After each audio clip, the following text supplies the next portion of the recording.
नमस्कार, मैं doctor S K. श्रवण, MD medicine Oracle health की तरफ से।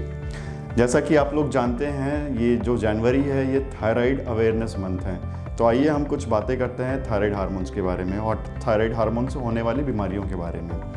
तो ये जो थायराइड की बीमारी है बेसिकली दो तरह की होती है। एक होता है हाइपोथायराइडिज्म, जिसमें थायराइड हार्मोन्स की कमी हो जाती है, और दूसरा होता है हाइपरथायराइडिज्म, जिसमें हमारे थायराइड हार्मोन्स बढ़ जाते हैं। ये जो हार्मोन्स की कमी होने वाली बीमारी है ये बहुत कॉमन है, बहुत प्रिवलेंट है कंपेयर टू हाइपरथायराइडिज्म।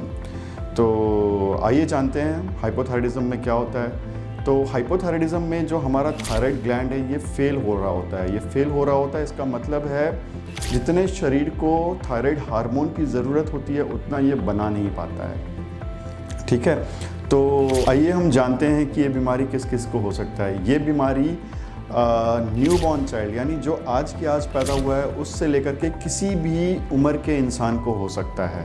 तो इसीलिए इसका रेगुलर चेकअप कराना और स्क्रीन कराना बहुत ज़रूरी होता है।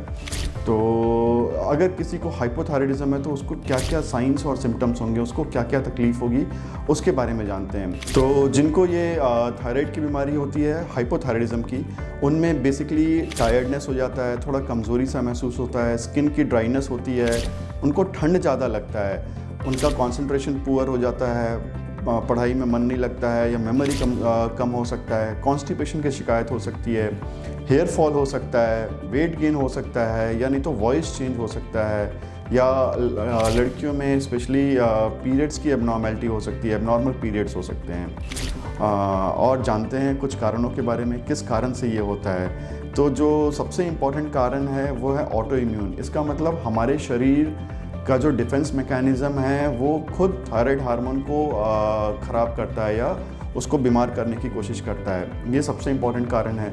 दूसरा है आयोडीन डेफिशिएंसी, स्पेशली जो हिमालयन रेंजेस के आसपास लोग जो रहते हैं उनमें काफ़ी प्रिवलेंट है आयोडीन की डेफिशिएंसी। तीसरा कारण होता है जो जिनको बीमारी है और वो ऑलरेडी ड्रग्स खा रहे हैं, ड्रग्स की वजह से भी हो सकता है। Congenital is also very common. और जो एक और इम्पॉर्टेंट कारण है वो CNS यानी हमारे दिमाग के ट्यूमर की वजह से, या पिट्यूटरी ग्लैंड के, या हाइपोथैलेमस की जो ग्लैंड होती है इनकी बीमारी की वजह से हो सकता है। अगले एपिसोड में हम जानेंगे हाइपरथायराइडिज्म के बारे में। नमस्कार।